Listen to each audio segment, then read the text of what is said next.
दोस्तों, किसी के भी मन की बातें जानने के लिए 3 तरीके होते हैं, लेकिन इन तीनों तरीकों को समझना अति आवश्यक है। यदि आप इन तीनों तरीकों को समझ लेते हैं तो आप किसी के भी मन की बातें बड़ी आसानी से जान सकते हैं।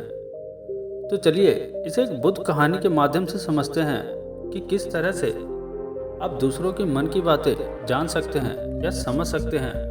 बहुत समय पहले की बात है, एक छोटा सा गांव था। उस गांव में 2 भाई रहा करते थे। बड़ा भाई अंधा था, जिसके कारण वो हमेशा घर पर ही बैठा रहता, और छोटा भाई खेती किया करता था। लेकिन खेतों में अधिक जानवर आने से पूरी फसलें नष्ट हो जाती थीं, जिस कारण छोटा भाई बहुत परेशान हो चुका था। तभी उसे एक तरकीब सूझी। एक दिन उसने सोचा, खेतों में से इन जानवरों को भगाने के लिए क्यों ना मैं अपने बड़े भाई की मदद लूं। वैसे भी बड़े भैया अंधे हैं। अगर वो खेत में बैठे रहेंगे और जानवरों की आहट आने पर उन्हें जोर जोर से चिल्लाकर भगा सकते हैं, जिससे हमारी फसलें बच सकती हैं। इसलिए उन्हें मैं खेत में बिठा देता हूँ। ये सब सोच विचार करने के बाद उसने अपने खेत में ही एक छोटी सी झोपड़ी तैयार की और अपने अंधे भाई को उस खेत में बिठा दिया और उनसे कहा, भैया, यदि कोई जानवर की आहट आपको सुनाई दे तो आप जोर जोर से चिल्लाना। ये सुनकर वो जानवर वहां से भाग जाएंगे और हमारी फसलें नष्ट होने से बच जाएंगी। बड़ा भाई अपने छोटे भाई की बात मान लेता है और वो उस दिन से खेत में ही रहना शुरू कर देता है। जब भी किसी जानवर की आहट उसे सुनाई देती है तो वो तुरंत जोर जोर से चिल्लाना शुरू कर देता है, जिससे वो जानवर उसके खेतों से भाग जाते हैं। ऐसा करते करते कई दिन बीत चुके थे। तभी एक दिन उसके खेत में एक हिरन भागता हुआ आता है और वो खेत के बांध को तोड़कर वहां से भाग गया। लेकिन उसी हिरन का पीछा करते हुए एक राजा भी उस खेत में आ पहुंचा। तभी राजा की नज़र उस अंधे भाई पर पड़ती है। राजा उस व्यक्ति से कहता है, देखो, मैं यहाँ पर एक जानवर का पीछा करते हुए आया हूँ। क्या तुम्हें वो जानवर यहाँ पर दिखा? इस पर वो व्यक्ति कहता है, हे राजन, मैं तो अंधा हूँ। मैं भला किसी जानवर को कैसे देख सकता हूँ? लेकिन मैं आपको इतना जरूर बता सकता हूँ कि जो जानवर मेरे खेतों से होकर भागा है वो आपके लायक नहीं है। आप उसके पीछे अपना समय यूं ही व्यस्त ना करें। राजा उस अंधे व्यक्ति की बात सुनकर बड़ा अचरज में पड़ गया। वो ये सोचने लगा कि आखिर ये तो अंधा है, फिर इसे कैसे पता कि जिसे हिरन को मैं तलाश कर रहा हूँ वो हिरन मेरे लायक नहीं है? ये अंधा व्यक्ति मुझे कैसे बता सकता है? तभी राजा उस अंधे व्यक्ति से कहता है, कहीं तुम मुझसे झूठ तो नहीं कह रहे? एक तरफ तुम ये कहते हो कि तुम अंधे हो और दूसरी तरफ तुम ये भी कह रहे हो कि जो जानवर यहाँ से भागा है वो मेरे लायक नहीं है। इस पर वो अंधा व्यक्ति कहता है, हे राजन, जिसे आप एक हिरन समझ रहे हैं, असल में वो एक हिरन नहीं बल्कि एक हिरनी है, और वो भी गर्भवती है। और जहाँ तक मुझे ज्ञान है, मैंने कभी किसी राजा को किसी गर्भवती हिरनी का शिकार करते हुए नहीं सुना है, और इसी कारण मैं आपसे ये कह रहा हूँ कि वो आपके लायक नहीं है। आप उसके पीछे अपना समय ना व्यर्थ करें। ये सुनकर राजा और भी अचरज में पड़ गया। वो ये सोचने लगा कि आखिर ये अंधा आदमी ये कैसे जान सकता है कि वो हिरनी है और गर्भवती है। राजा कुछ देर सोच विचार करने के बाद अपने सेनापति से कहता है, सेनापति जी, मुझे वो जानवर जिंदा चाहिए, क्योंकि मुझे ये पता करना है कि क्या वो हिरनी है और क्या वो गर्भवती है। क्योंकि वो अंधा आदमी बहुत ही विश्वास के साथ कह रहा है और मुझे इस बात की पुष्टि करनी है। यदि वो हिरनी हुई और गर्भवती हुई तो वो हमारे शिकार के लायक नहीं है, क्योंकि हम तो एक हिरन का पीछा कर रहे थे। इसलिए जाओ और पता करो कि क्या वो हिरनी है। सेनापति राजा से आज्ञा लेकर आगे की ओर बढ़ चलता है, और कुछ देर बाद जब वो वापस लौटकर आता है तो वो राजा को कहता है, हे राजन, इस अंधे आदमी ने जो भी बातें कही वो बिल्कुल सही हैं। वो एक हिरनी ही है और वो गर्भवती भी है। ये सुनकर राजा आश्चर्यचकित रह गया। उसे समझ नहीं आ रहा था कि आखिर अंधा आदमी कैसे पता कर सकता है कि वो एक जानवर हिरनी है, और तो और वो गर्भवती भी है। भला एक अंधा आदमी ये कैसे देख सकता है? आखिर इससे ये कैसे पता चला? ऐसे कई सारे प्रश्न अब राजा के मन में उमड़ने लगे। अब राजा ने यह ठान लिया था कि मुझे इस बात की तह तक पहुंचना ही है। आखिर ये अंधा आदमी कैसे जानता है कि वो जानवर एक हिरनी है। ये सोचकर राजा उस अंधे आदमी के पास जाता है और उस अंधे आदमी से कहता है, देखो, मैं ये तो नहीं जानता कि तुम सचमुच अंधे हो या नहीं, लेकिन मैं तुमसे एक बात जानना चाहता हूँ कि क्या तुम मेरे प्रश्न का सही सही जवाब दोगे। इस पर अंधा व्यक्ति कहता है, हे राजन, आप जो कुछ पूछना चाहते हैं मुझसे पूछ सकते हैं, मैं आपको बिल्कुल सच सच जवाब दूंगा। इस पर राजा कहता है, देखो, एक तो तुम कहते हो कि तुम अंधे हो, और दूसरी तरफ तुमने ये बता दिया कि जिस जानवर का मैं पीछा कर रहा हूँ वो एक हिरनी है, और तो और वो गर्भवती भी है। आखिर तुम्हें ये कैसे पता चला? तुम्हारे खेत में और भी तो जानवर आते होंगे और भी तो जानवर यहाँ से गुजरते होंगे, फिर तुमने ये कैसे अंदाजा लगाया? तभी वो अंधा व्यक्ति राजा से कहता है, हे राजन, आप जिस हिरनी का पीछा कर रहे थे वो हिरनी जब मेरे खेत में आई, उसकी रफ्तार और उसके भागने की आहट से मुझे एहसास हो चुका था कि ये एक हिरनी है, और मेरे खेत की जो बांध है वो बहुत छोटी है, उसकी ऊंचाई ज़्यादा नहीं है। यदि कोई हिरन होता तो वो बांध को बड़ी आसानी से लांघ जाता, लेकिन वो हिरनी इस बांध को तोड़कर भागती है, और यदि वो इस बांध को छलांग लगाकर पार करने का प्रयास करती तो इससे उसके बच्चे को खतरा होता, और इसी बात से मैंने ये पता लगा लिया कि वो गर्भवती है। इस कारण वो ज़्यादा ऊंची छलांग लगाकर मेरे खेत की बांध को तोड़ते हुए भाग गया। इस पर राजा के मन में एक और प्रश्न उठा। राजा ने कहा, किंतु तुम्हें ये कैसे पता चला कि वो एक हिरनी ही है, और भी तो कोई जानवर यहाँ पर आ सकते हैं? इस पर वो अंधा व्यक्ति कहता है, हे राजन, मैं पूरा दिन सुबह शाम यहीं बैठा रहता हूँ, और मेरी सुनने की शक्ति बहुत तेज है। मैं ये भाप चाहता हूँ कि कौन सा जानवर मेरे खेत में आया है, और उसी के आधार पर मैं जोर जोर से चिल्लाता हूँ ताकि वो मेरे खेत से भाग जाए और मेरे खेत की फसलों को नष्ट ना कर पाए। राजा उस अंधे आदमी का ये जवाब सुनकर पूरी तरह से संतुष्ट हो चुका था। वो मन ही मन ये सोच रहा था कि आदमी भले ही अंधा हो, लेकिन ये तो बड़ा ज्ञानी मालूम पड़ता है। इस आदमी से कुछ ना कुछ तो काम निकलवाना ही चाहिए। ये विचार लिए हुए राजा वहां से वापस अपने महल की ओर लौट जाता है। राजमहल पहुंचते ही राजा उस अंधे व्यक्ति से कहता है, आप तो बड़े ज्ञानी व्यक्ति हैं, आपको किसी भी बात का पता बड़ी आसानी से चल जाता है। आज मैंने आपको यहाँ पर इसलिए बुलाया है क्योंकि मैं आपसे ये जानना चाहता हूँ कि मेरी पत्नी पतिव्रता है या नहीं। इस पर वह अंधा व्यक्ति कहता है, हे राजन, ये कैसा प्रश्न हुआ? इस पर राजा कहता है, मैंने आपसे बिल्कुल उचित प्रश्न किया है, मुझे इस प्रश्न का उत्तर दीजिए। इस पर वो अंधा व्यक्ति राजा से कहता है, हे राजन, ये सारी बातें जाने दीजिए। आपकी शादी तो इतने साल बीत चुके हैं, और अब आप ये बातें क्यों जानना चाहते हैं? आपके मन में ऐसे प्रश्न क्यों उठ रहे हैं? इस पर राजा जिद करते हुए कहता है, देखिए, आपको मुझे इस प्रश्न का उत्तर तो देना ही होगा। यदि आप मुझे इस प्रश्न का उत्तर नहीं दोगे तो मैं आपको मृत्युदंड दे दूंगा। राजा के मुझ से यह बात सुनकर वो अंधा व्यक्ति कहता है, हे राजन, यदि आप इस प्रश्न का उत्तर जानना चाहते हैं तो उसके लिए आपको मेरा एक काम करना होगा। राजा कहता है, बोलो, मुझे क्या काम करना होगा? इस पर व्यक्ति कहता है, इसके लिए आपकी पत्नी को मेरे साथ एक कमरे में अकेले छोड़ना होगा। उस अंधे व्यक्ति की ये बात सुनकर राजा पहले तो क्रोधित हो जाता है, लेकिन फिर कुछ सोच विचार करने के बाद वो उस व्यक्ति की बात मान लेता है और अपने सेनापति को आदेश देता है, सेनापति जी, इस व्यक्ति को और मेरी पत्नी को एक कमरे में कुछ देर के लिए अकेला छोड़ दें।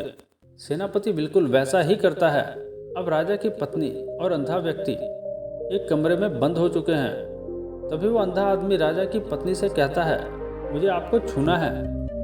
इस बात पर रानी अत्यधिक क्रोधित हो जाती है और उस अंधे आदमी को वो पकड़ पकड़ कर पीटने लगती है, कभी हाथों से तो कभी लातों से तो कभी पटक पटक कर। इस तरह से उन्होंने उस अंधे आदमी की खूब पिटाई की। उसके बाद किसी तरह से वह अंधा आदमी अपनी जान बचाकर वहां से भाग निकलता है और राजा के पास पहुंचता है और राजा से कहता है, हे राजन, आपकी पत्नी पतिव्रता नहीं है। ये बात सुनकर राजा अत्यधिक क्रोधित हो उठता है और राजा अपनी तलवार निकालकर सीधा अपनी पत्नी की ओर जाता है और क्रोधित होकर वो अपनी रानी से कहता है, रानी जी, आज मैं जो भी सवाल आपसे करने जा रहा हूँ उसका मुझे सच सच जवाब दीजिएगा, और यदि आपने एक शब्द भी झूठ कहा तो मैं आपका अभी ही सर धड़ से अलग कर दूंगा। राजा कहता है, मुझे बताइए, क्या आप पतिव्रता है या नहीं? इस पर रानी कहती है, हे राजन, आप भले ही मुझे जान से मरवा दीजिए, लेकिन मैं पतिव्रता नहीं हूँ। राजा ये बात सुनकर बहुत खुश हुआ, क्योंकि उस अंधे आदमी ने जो भी कहा था वो बिल्कुल सच था। ये बात सुनकर तुरंत ही राजा उस आदमी के पास पहुंचता है और उस अंधे आदमी से कहता है, तुम्हें ये कैसे पता चला कि मेरी पत्नी पतिव्रता नहीं है? इस पर वो अंधा आदमी कहता है, हे राजन, बड़ी सीधी सी बात है।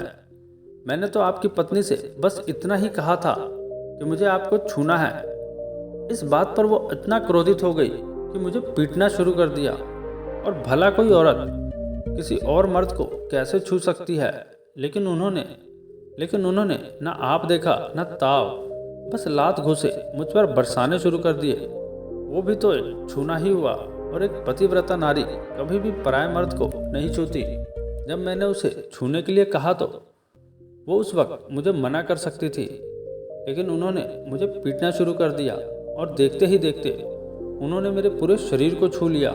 अब आप ही बताइए, ऐसी स्त्री भला पतिव्रता कैसे हो सकती है? इस पर राजा कहता है, तुम तो बड़े ज्ञानी हो। अच्छा ठीक है, चलो तुम मेरे एक प्रश्न का और जवाब दो। यदि तुमने मुझे इस प्रश्न का सही सही जवाब दे दिया तो मैं तुम्हें यहाँ से जाने दूंगा। आगे राजा उस अंधे आदमी से कहता है कि तुम मुझे ये बताओ कि क्या मैं सच में अपने पिताजी का ही बेटा हूँ या फिर किसी और का? इस पर वो अंधा आदमी कहता है, हे राजन, इस बात से आपका क्या लेना देना?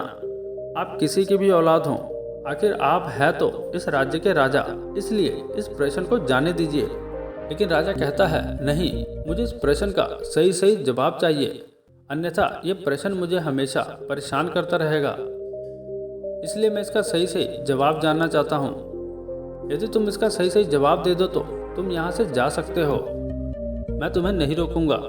इस पर वो अंधा आदमी कहता है, हे राजन, इसके लिए तो मुझे आपके माँ के पास भी जाने की कोई आवश्यकता नहीं है। मैं आपको अभी अभी ये बता सकता हूँ कि आप किसकी औलाद हैं, लेकिन उससे पहले मैं चाहता हूँ कि आप मुझसे एक वादा करें कि आप मुझ पर क्रोध नहीं करोगे।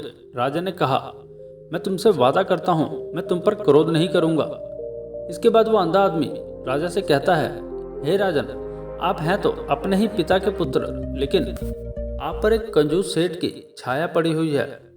ये सुनकर राजा बहुत क्रोधित हो उठा और वो तुरंत तलवार निकालकर अपनी माँ के पास जा पहुंचा। वो वहां पर पहुंचने के बाद अपनी माँ से कहता है, माँ, मुझे सच सच बताइए, क्या मैं अपने ही पिता का पुत्र हूँ या नहीं? यदि आपने मुझे सही सही नहीं बताया तो वह यहीं पर अपने प्राण त्याग दूंगा। मुझे बताओ, क्या सच है? इस पर उस राजा की माँ कहती है, बेटा, तू तो अपने ही पिता का पुत्र है, लेकिन तुम्हारे ऊपर एक कंजूस सेठ की छाया पड़ी हुई है। जब मैं एक बार नहाने के बाद अपना मुंह आईने में देख रही थी, तभी उस कांच के पीछे मुझे एक कंजूस सेठ नजर आता है और उसी की छाया तुम पर पड़ चुकी है। ये सुन राजा बहुत खुश हो जाता है और वो तुरंत दौड़ा दौड़ा वापस उस अंधे आदमी के पास पहुंचता है और उस अंधे आदमी से कहता है, तुम्हें ये कैसे पता चला कि मुझ पर एक कंजूस सेठ की छाया पड़ी हुई है? इस पर वो आदमी कहता है, हे राजन, आपने मुझसे कई सारे सवाल पूछे जिनका जवाब मैंने आपको सही सही दिया है। यदि कोई और राजा होता तो मुझे इसके बदले में ढेर सारे इनाम मिल चुके होते, लेकिन अब तक आपने एक फूटी कौड़ी तक नहीं दी। इस बात से ही मैंने अंदाजा लगा लिया कि आप बहुत कंजूस हो। यह बात सुनकर राजा जोर जोर से हंसने लगा और कहता है कि आप जो भी मांगोगे वो मैं आपको अवश्य दूंगा, लेकिन मुझे ये बताओ कि तुम्हें कैसे पता चला कि कौन सी बात सही है और कौन सी गलत? तुम किसी भी बात का इतना सटीक और सही जवाब कैसे दे पाते हो? इस पर वो अंधा आदमी कहता है, हे राजन, मैं तो वैसे ही अंधा हूँ। यदि मेरी आंखें होती तो मैं किसी की भी मन की बातें बड़ी सरलता से जान लेता। मन की एक भाषा होती है और यह भाषा मनुष्य के शरीर के व्यवहार के रूप में देखी जा सकती है। उसकी आंखों से, उसके होठों से, उसके काम करने के तरीके से, उसकी क्रियाओं से पता किया जा सकता है कि उसके मन में क्या चल रहा है। उसके आधार पर हम किसी के भी मन की बातें जान सकते हैं। लेकिन मैं तो अंधा हूँ, मैं देख नहीं सकता, इसलिए मैं क्रियाओं से देखता हूँ। यदि मुझे कोई बात जाननी है तो अगले आदमी को कुछ काम देना पड़ता है, जिस पर वो व्यक्ति किस प्रकार काम करता है, किस तरीके से इस काम को करता है, उसके आधार पर ही मैं ये पता कर पाता हूँ कि उसके मन में क्या चल रहा है।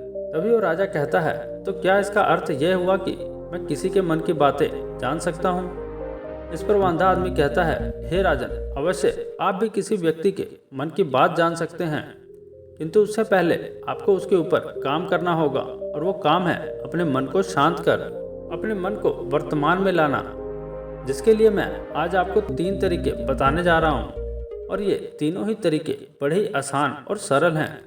किंतु हे राजन, उससे पहले आपको एक काम करना होगा, अपने मन को एकाग्र करना होगा। जब हम अपने मन को एकाग्र करते हैं, अपने मन को वर्तमान में लाते हैं, तो हम दूसरे के मन की बात जान सकते हैं, क्योंकि वो आदमी अभी भी अपने मन में वर्तमान में ही सोच रहा है, और हमें भी मन को वर्तमान में ही लाना होगा, तभी हम उसके मन की बातें जान सकते हैं। यदि हम अतीत में हुई घटनाओं के बारे में सोच रहे हैं, तो वो जो अगला आदमी वर्तमान में सोच रहा है, वर्तमान में अपने मन में बात कर रहा है, वो हम कैसे जान पाएंगे, क्योंकि हम तो अतीत की घटनाओं में डूबे हुए हैं। इसलिए किसी के भी मन की बातें जानने के लिए सबसे पहले हमें हमारे मन को एकाग्र करना होगा, उसे वर्तमान में लाना होगा। आगे वो व्यक्ति राजा से कहता है, हे राजन, जो 3 तरीके मैं आपको बताने वाला हूँ, इन 3 तरीकों से बड़ी आसानी से किसी के भी मन की बातें जान सकते हैं। उसके बाद वह अंधा आदमी राजा से कहता है, हे राजन, जो सबसे पहला तरीका है वो है आंखों पर ध्यान देना। किसी व्यक्ति से बात करते वक्त उसकी आंखों में देखना, उसकी आंखों पर ध्यान देना, जो सबसे ज़्यादा जरूरी है, क्योंकि आंखें बोलती नहीं पर बहुत कुछ कह जाती हैं। यदि हम किसी व्यक्ति की आंखों के इशारों को समझना सीख जाएं, हम ये जान पाएंगे कि व्यक्ति के दिमाग में क्या चल रहा है, वो क्या सोच रहा है, और अभी वो क्या करने वाला है। मेरे पास आंखें नहीं हैं, लेकिन मैंने अपने गुरु से ये विद्या सीखी है, क्योंकि बहुत साल पहले मेरे पास आंखें थीं, और मैं उस वक्त लोगों के मन की बात केवल उनकी आंखों से ही जान लेता था। इसलिए यदि आप दूसरों की मन की बातें जानना चाहते हैं, तो आपको भी उनकी आंखों पर गौर करना चाहिए, जैसे कि उनका आकार कैसा है, वो कब कहाँ किधर देख रहे हैं। यदि उसकी आंखें यहाँ वहाँ घूम रही हैं, तो वहाँ वो इधर उधर मोड़ रहा है, कभी ऊपर तो कभी नीचे या कभी आसपास, या फिर उसकी आंखें खुश नज़र आ रही हैं या फिर आंखें निराश नज़र आ रही हैं, जैसे कि चोर होता है। उसकी आंखों में जब हम देखते हैं तो हमें ये पता चलता है कि अगले आदमी ने कोई गलती की है। ठीक उसी प्रकार जब हम किसी चालाक व्यक्ति की आंखों में देखते हैं, तो आपको पता चलेगा कि उसकी आंखों में एक भाषा होती है, एक बहुत ही सीधी और आसान तरीका है। यदि आपको ये पता लगाना है कि सामने वाला व्यक्ति आपसे झूठ कह रहा है या फिर सही, तो आपको उसकी आंखों पर ध्यान देना अति आवश्यक है।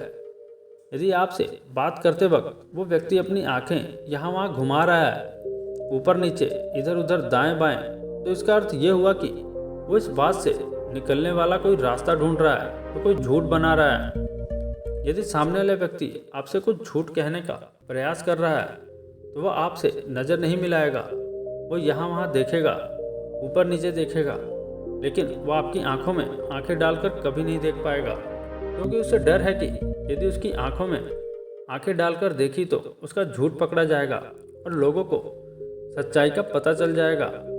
और इसी प्रकार कुछ और भी भाषाएं होती हैं। जब आप किसी की आंखों में आंखें डालकर ये देखना शुरू कर दें कि उसके हाव भाव क्या हैं, ठीक उसी प्रकार चेहरे के हाव भाव होते हैं, जिससे हम मन की बातें बड़ी आसानी से समझ सकते हैं, और इन्हें भी समझना बहुत ज़रूरी है।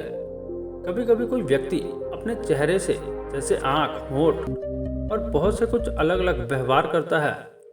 यदि आप किसी व्यक्ति के चेहरे में गौर करेंगे तो आप आसानी से समझ जाएंगे कि वो व्यक्ति निराश है। जब व्यक्ति बहुत उदास या फिर बहुत खुश होता है, या फिर उससे कोई बहुत बड़ा दुख है, वो अपने अंदर क्या महसूस कर रहा है, ये सारी बातें हम उसके चेहरे के हाव भाव से पता कर सकते हैं। फिर चाहे इंसान जुबान से कुछ बोले या ना बोले, लेकिन आप उसके चेहरे से सब कुछ पता कर सकते हैं। आगे व्यक्ति राजा से तीसरा तरीका बताते हुए कहता है, हे राजन, इसी प्रकार तीसरी भाषा भी है, अर्थात तीसरा तरीका भी है, और वो है हाथों के इशारे और शरीर का व्यवहार। मन की बात समझने के लिए हमें हाथ के इशारे और शरीर के व्यवहार को समझना बहुत आवश्यक है। कोई व्यक्ति जब बात करता है तो आपने देखा होगा कि वो अपने हाथों को हिलाता रहता है और अपने हाथों से इशारा करता रहता है। बातों के साथ साथ अपना शरीर का जो वो व्यवहार है अर्थात बॉडी लैंग्वेज उसका भी पूरा उपयोग करता है, जिससे हमें ये पता चल जाता है कि वो व्यक्ति हमारी बातों पर कितना ध्यान दे रहा है और उसके मन में क्या चल रहा है। शरीर के व्यवहार को देखने के लिए उसके हाथ मटकाने, शरीर मटकाने और चेहरे पर बार बार हाथ लाल, हाथों का एक दूसरे से मसलना, ऐसी बहुत सी क्रियाएं होती हैं, उस पर हमें ध्यान देना अति आवश्यक है। मन की बात समझने के लिए हमें शरीर के व्यवहार को समझना पड़ता है। यदि हम इन 3 तरीकों को सही तरीके से ध्यान देकर इन तीनों तरीकों को अच्छे से समझ लेते हैं तो हम बहुत जल्दी किसी भी व्यक्ति की मन की बातें बड़ी सरलता और आसानी से जान सकते हैं। इसलिए यदि आपको किसी के मन की बातें जाननी है तो आपको उसकी आंखों पर, उसके चेहरे पर और उसके शरीर के हाव भाव को और उसके हाथों को ध्यानपूर्वक देखना और समझना होगा, जिससे आप ये समझ पाएंगे कि ये आखिरकार उसके मन में क्या चल रहा है और क्या सोच रहा है। लेकिन उससे पहले आपको अपने मन को एकाग्र करना, शांत करना होगा और अपने मन को वर्तमान में लाना होगा। तभी आप उस व्यक्ति की इन सभी क्रियाओं पर ध्यान दे पाएंगे, उन्हें समझ पाएंगे। अन्यथा आप अतीत की घटनाओं में व्यस्त हैं, भविष्य की योजनाओं में व्यस्त हैं, तो आप उस व्यक्ति के हाव भाव पर कभी नहीं ध्यान दे पाएंगे और ना ही आप कभी ये समझ पाएंगे कि आखिर उस व्यक्ति के मन में क्या चल रहा है, वो क्या सोच रहा है। आपने देखा होगा कि ऐसे कई बड़े संत महात्मा हैं जो बड़ी ही शांति से आपको देखते हैं और आपको देखकर ही ये बता देते हैं कि आपके मन में क्या चल रहा है, आप उनसे क्या जानने आए हैं। इसका सबसे बड़ा प्रमुख कारण यही है कि वो आपको पढ़ सकते हैं, आपको समझ सकते हैं, आपकी मन की बातें जान सकते हैं, क्योंकि उनका मन एकाग्रक है, शांत है और यही कारण है कि वो आपके मन की बातें बड़ी सरलता से जान लेते हैं। तो दोस्तों, उम्मीद करता हूँ कि इस कहानी से एक अच्छी सीख मिली होगी। ये कहानी आपको कैसी लगी हमें कमेंट बॉक्स में ज़रूर बताएं और इस कहानी को अपने दोस्तों के साथ शेयर ज़रूर करें ताकि उन्हें भी इस कहानी से कुछ सीखने को मिल सके। धन्यवाद।